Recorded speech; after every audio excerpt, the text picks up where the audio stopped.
Now let's look at this other aspect, which is inflation.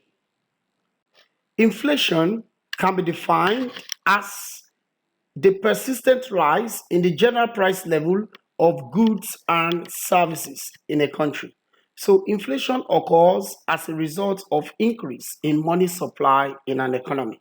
It's important to know that inflation is not just an increase in price of goods and services. It is a persistent increase or a persistent rise. So the increase in price of goods must be persistent. It must be sustained. It must be a continuous increase in prices of goods and services. Not just goods, it must be increase. It must be a persistent increase in price of goods and services. So if we don't have a persistent increase in prices, we cannot have inflation. So why do we have inflation? It's because of increase in money supply in an economy. Don't forget the quantity theory of money that we've discussed. Quantity theory of money says that money supply determines the price level of goods and services in a country. So when money supply increases, price level of goods and services will automatically increase, which will bring about inflation in an economy. Now let's look at ways of measuring inflation. Measurement of inflation. There are three ways of measuring inflation. Number one is the consumer price index. Consumer price index measures the increase in final price of goods and services in a country between one period and another period. So the consumer price index is determined by dividing the price of commodity in current year by price of commodity in base year and multiplying it by 100 over 1. So because it's as a percentage. So the consumer price index will enable us to determine the changes in final price of goods and services between one period and another period. Number two is wholesale price index. Wholesale price index measures the changes in price of inputs used in production of goods and services between one period and another period. So the changes in price of inputs, which is changes in price of factors of production. All right, that's wholesale price index. Number three is the GDP deflator. GDP deflator, GDP deflator can also be called GDP implicit deflator. So it measures changes in prices of goods and services in a country between one period and another period. Please note that GDP deflator measures changes in price of goods and services. Don't forget that consumer price index measures changes in final price, but GDP deflator measures changes in prices of goods and services between one period and another. It is a ratio of nominal GNP to real GNP as a percentage. So to calculate our GDP deflator, it is nominal GDP divided by real GDP times 100 over 1. Let's look at the types of inflation. Number one type of inflation is demand pull inflation. Demand pull inflation is an inflation that occurs as a result of increase in aggregate demand in a country. So an inflation that occurs because of increase in aggregate demand in a country is said to be demand pull inflation. What is aggregate demand? Aggregate demand is the total demand for goods and services in a country, which includes household consumption, firms' investment, government expenditure, and net export. If this increases in a country, it will bring about excess demand for goods and services that will result in higher prices of goods, or it will lead to increase in prices of goods and services. Number two is cost push inflation.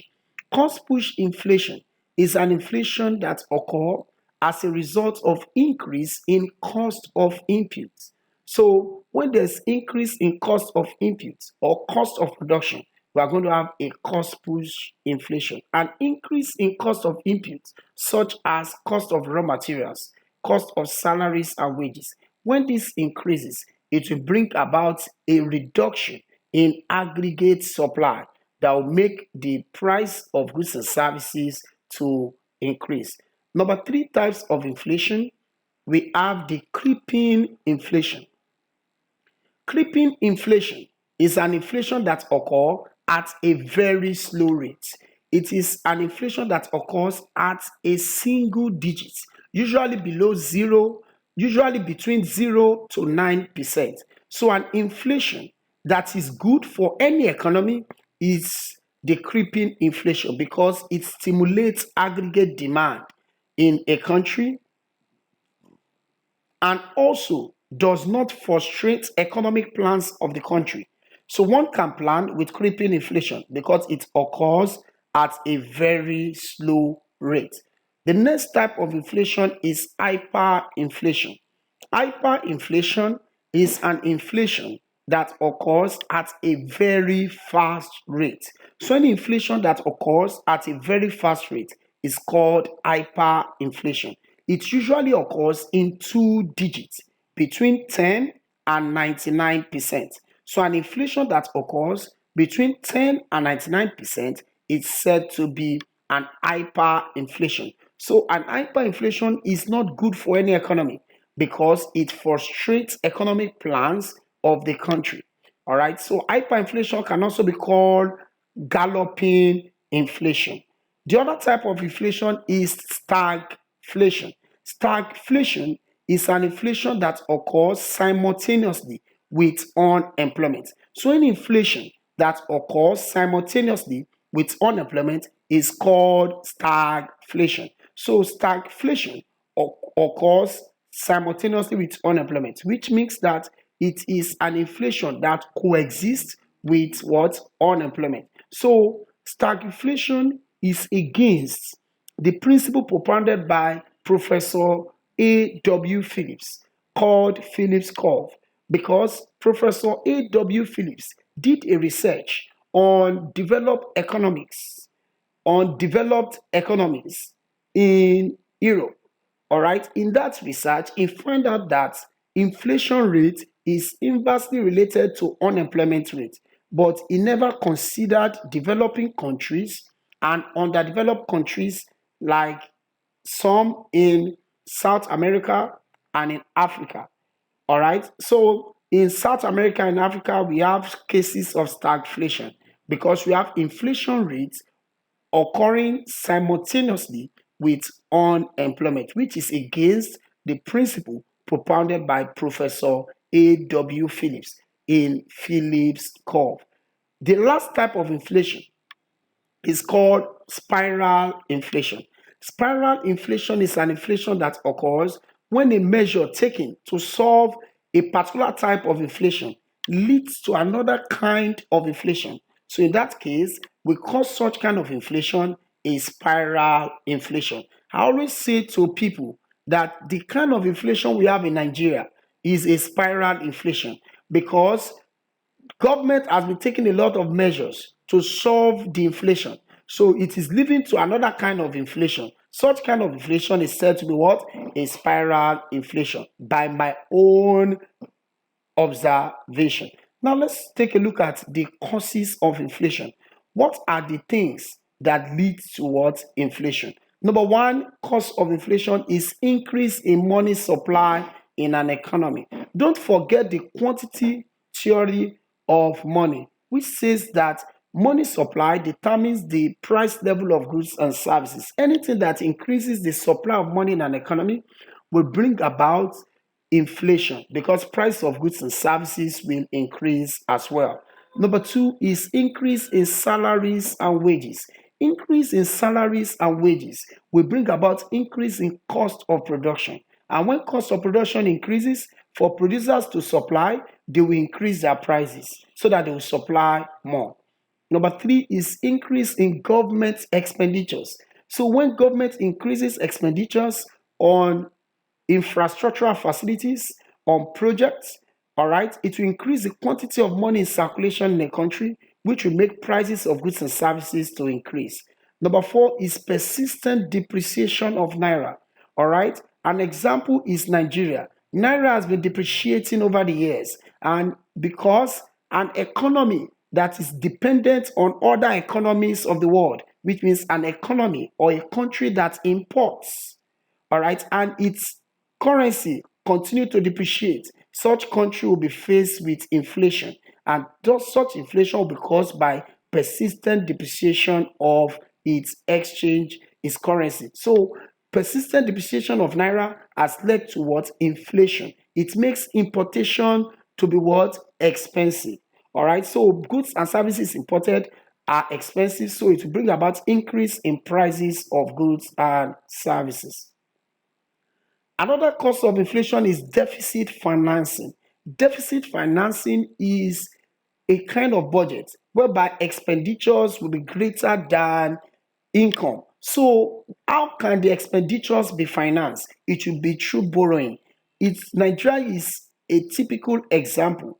Nigeria has been borrowing from China, America, and other European countries so as to finance infrastructural facilities. And this has made expenditure to be greater than income. And this has led to inflation in Nigeria in this present administration. Now, let's look at the solution to inflation. Number one solution to inflation is increase in tax rates. When there's increase in tax rates, consumption expenditure of individuals reduce because it will reduce their disposable income. Profit of firms will reduce. It will also reduce the investment of firms. So increase in tax rates will reduce the quantity of money in circulation. Number two is reduction in government expenditure. If government reduces expenditure on infrastructural facilities or on purchases, it will reduce the total money in circulation in a country. And when the supply of money falls, price level of goods and services will fall, which will solve inflation. Number three is increase in bank rates. Bank rate is the rate at which central bank lend to other banks, and that rate determines the lending rates of banks to customers. So if bank rate is increased, the interest rate on loans to customers will increase.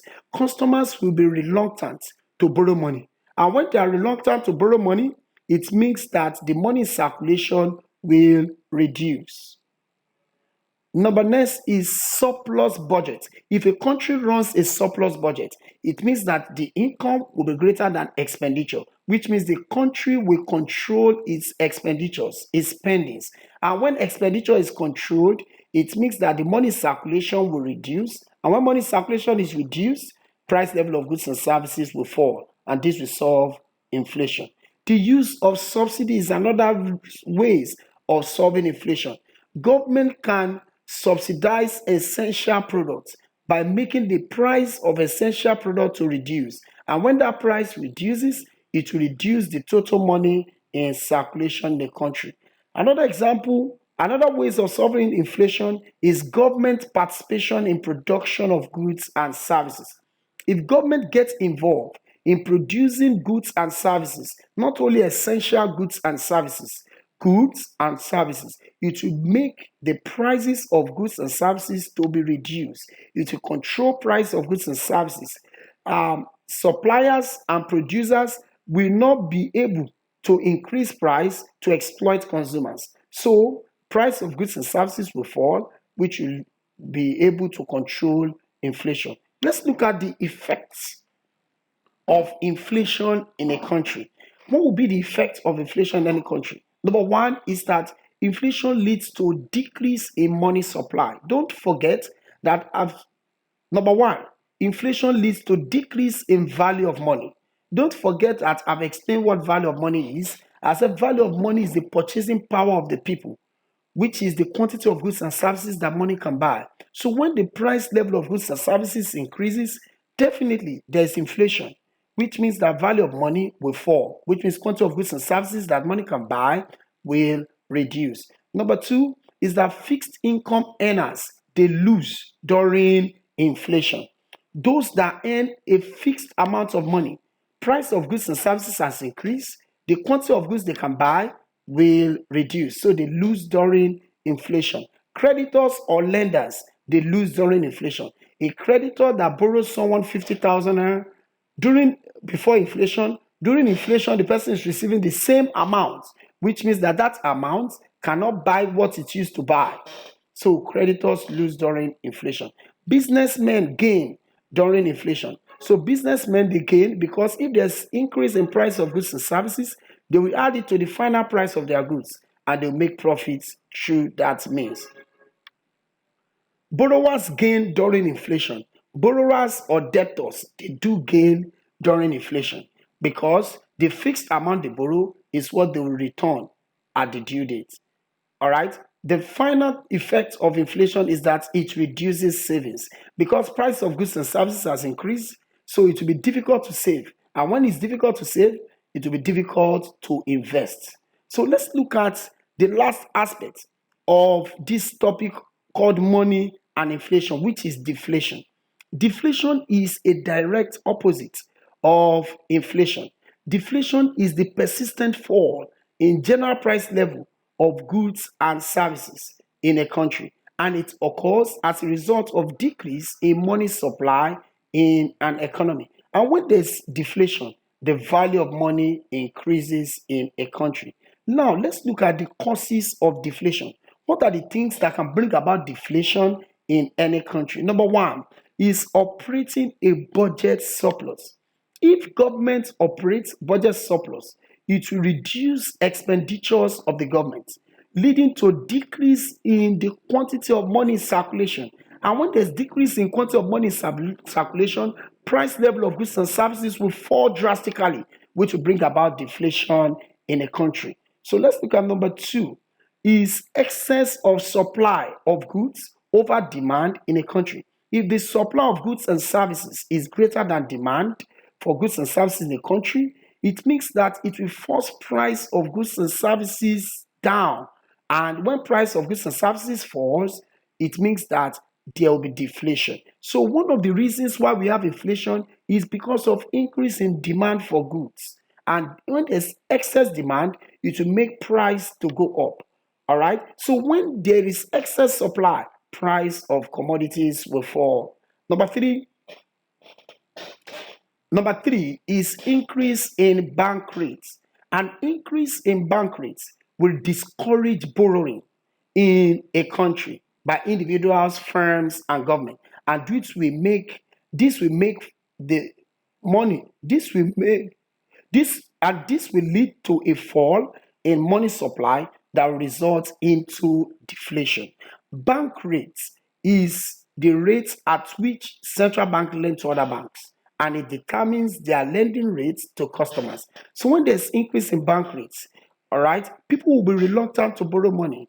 And when people are reluctant to borrow money, the money circulation will reduce and it will make the price level of goods and services to fall. Number four is increase in production. If there's increase in production of goods and services in a country, all right, there's no scarcity of goods, all right, price of goods and services will fall in a country and it will lead towards deflation. Number five is increase in tax rates. Increase in tax rates will reduce consumption expenditures of individuals. It will also reduce investment expenditures of firms or companies, which will lead to decrease in money supply in a country that will force the price level of goods and services down in the country. So let's look at ways of solving deflation in a country or solutions to deflation. Number one is deficit financing. All right, don't forget that deflation is persistent fall in general price level of goods and services. And what causes it? Because the money supply in a country has reduced. So ways of solving deflation is by deficit financing. Deficit financing is a kind of budget that will enable expenditure to be greater than income of the government. So if government wants expenditure to be greater than what income, government will need to finance it by borrowing.